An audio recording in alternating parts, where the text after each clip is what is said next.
What is black and white? Well, black and white is a role-playing game where you play the role of a god. It's that simple. And when we were designing the game, we thought we wanted to have the most detailed, incredible world that had ever existed in any computer game. And what we started with was a view like this.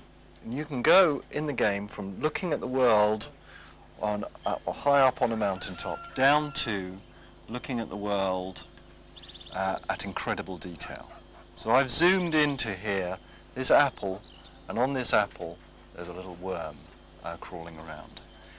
And really the game is about you being able to do anything you like in the world, and of course that normally is a problem, because how do you do anything? Well, we had to come up with an interface that would allow you to do that. And you'll notice that there are absolutely no icons on screen. All there is this hand. And this hand allows you to move through the world and allows you to manipulate and to interact with anything in places that believe in you. So for example, I can just tap and then I could start to decide what to do with these people. For example, I could show them this tree, or I could show them where the water is, or if I wanted to, I could just be a little bit evil to teach them a lesson or two. So I could just chuck this person around. You can literally do anything in the areas that you control. So I could pick up this tree, for example, and throw it halfway across the world. I can cut rocks in two, I can throw rocks around, I can bowl people over. So what we tried to do is not only build a world-class graphics engine, but a world-class physics engine as well.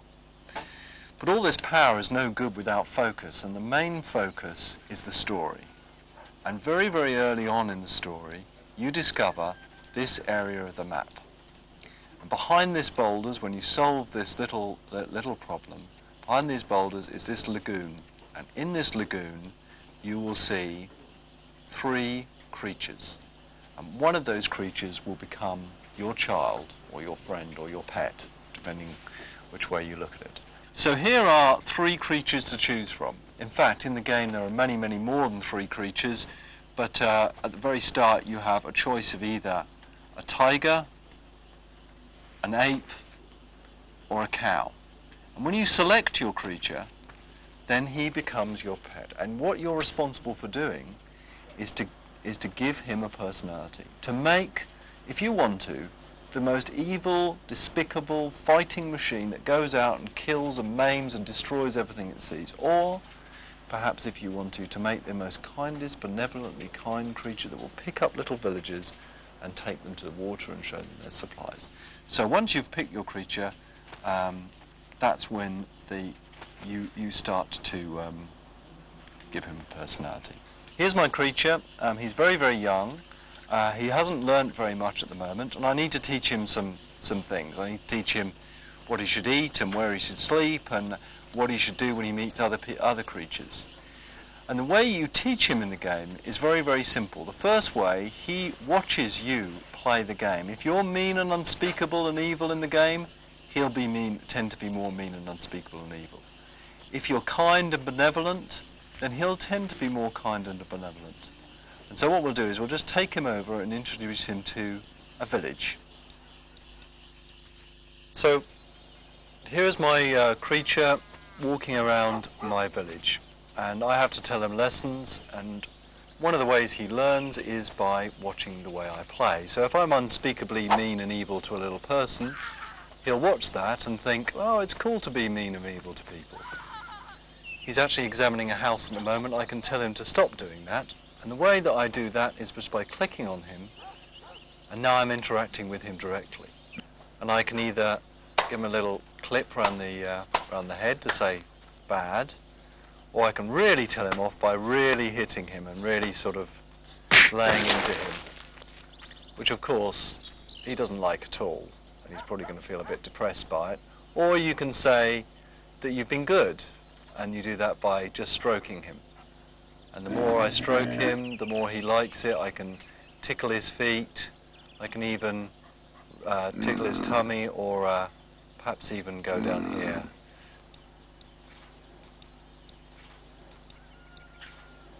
that's it really. That's how you teach him lessons. You teach him right and wrong by showing him that something is good or something is bad, by slapping him or stroking him, and also by him learning. But you can do the most incredible things. I can give him things to play with, I can introduce him to other people, and slowly, as the game goes on, he develops his personality. And as he develops his personality, he will visually change to reflect that personality. So you'll see him, for example, slowly change from good to evil and more vicious looking if you're developing a creature that is going around being particularly evil and nasty. Or if he's being kind and nice, if you're teaching him to be kind and nice, he'll gradually change to being less evil and more good. And there's a lot of variation in that, so that means that your creature will be the only creature with the personality you've given it, and also the only creature that looks like that in the world.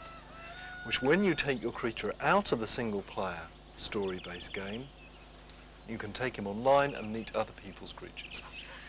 Now, what I can also show you is what happens when he meets other people's creatures. He's just being sick at the moment, unfortunately. He's obviously eaten something he doesn't like. So what I'm going to do is cheat and create another creature for him to play around with.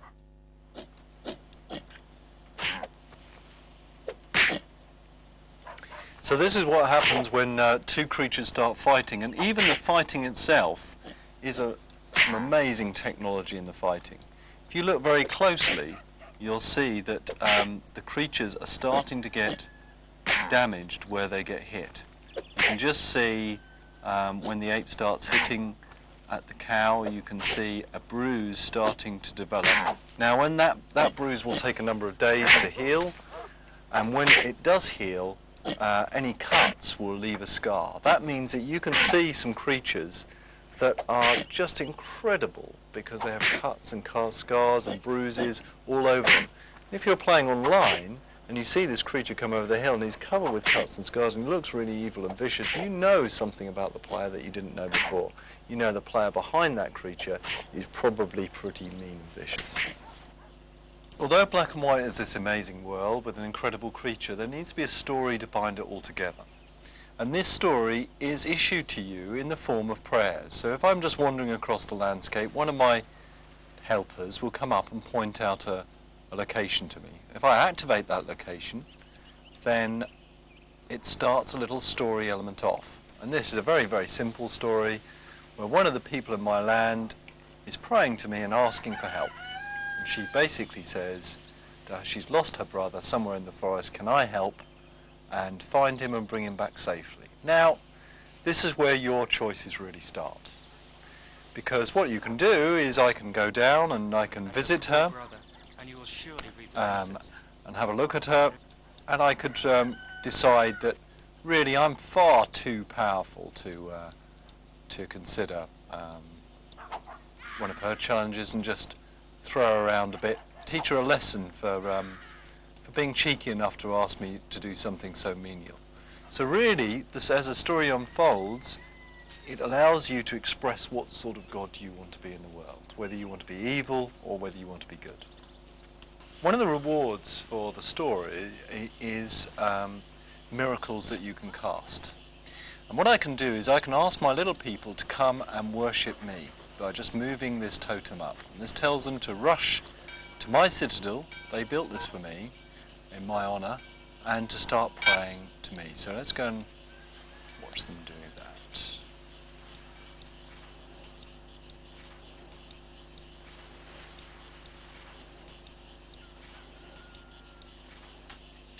Here they all come, running across, running to my worship site to pray to me.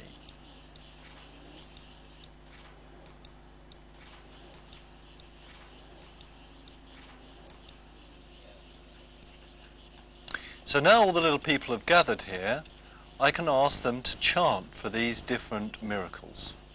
Some of the miracles are destructive, some of them are creative. Let me just show you a simple fireball spell. So I just click on that, and that generates a fireball for me. And what we have been working on is this thing called gesture recognition. So when I initially throw a fireball will just come out of my hand.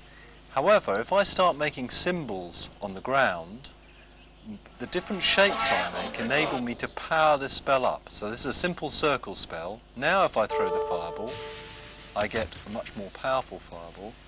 And some of these gestures can be really quite complicated and complex, which means that people have to practice to get them right. So this is a pentagram. Now if I throw the fireball again, you can see that I get a really, really powerful fireball spell up. Now, what this is also doing is changing the sort of god I am, depending upon what I'm destroying. Other sorts of spells that we've got, you can protect things in your world. This is a shield. If I go back to my town over here, you can see that I can now gesture the area of the town that I want to protect. If I just paint a circle on the ground and let go, paint a circle on the ground, let go, then a shield will appear where I put that circle. Now if a spell hits that shield, it'll actually bounce off. So what we really wanted to do is make these spells as beautiful and as exciting as we possibly could. They're the real rewards that you get while you play the game. So if I now try and lightning bolt this shield, you can see that the shield is defending against the lightning bolt. Not only can you do destructive spells, but you can create things with spells. Some of those things can be destructive in themselves. For example, I could create a storm. And again, using the gesture system, I can paint down the area that I want the storm to envelop and send it off in a direction. Now if we look up in the sky, you can see all the clouds starting to move in, the rain starting to pour down, and when the storm is complete, you should see some lightning bolts casting down. You know, this would teach your little people a lesson if they started being disobedient to you. And you can see examples of these real weather systems that we're trying to build up. Not only is it destructive spells, but you can create things as well. Now you notice in this demo that I've been destroying a lot of things. You notice my hand has gone all red and evil looking. That's just one of the ways that the world changes to express the sort of player that you're becoming. So let's do some good stuff. Let's create a forest that maybe my little people can use to chop down trees and use wood to build things for me.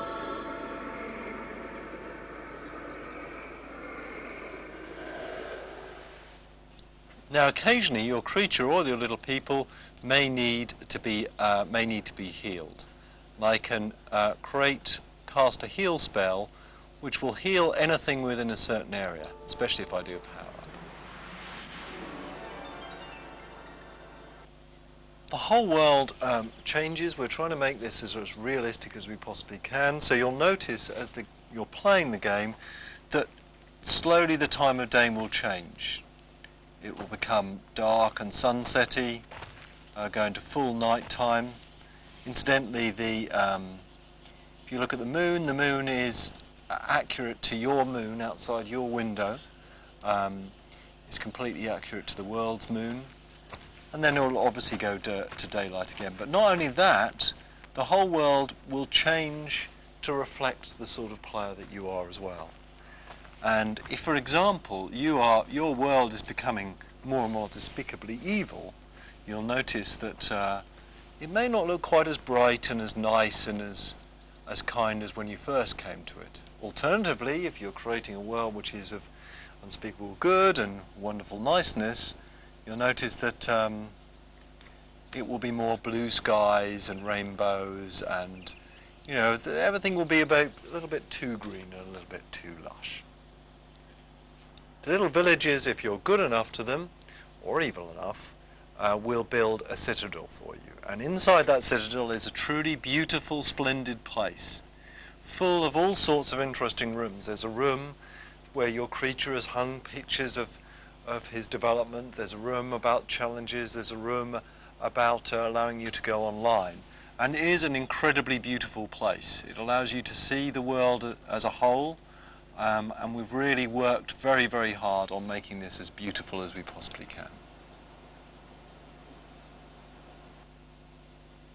In conclusion, Black and White is a story, but a story where you play the part of a god.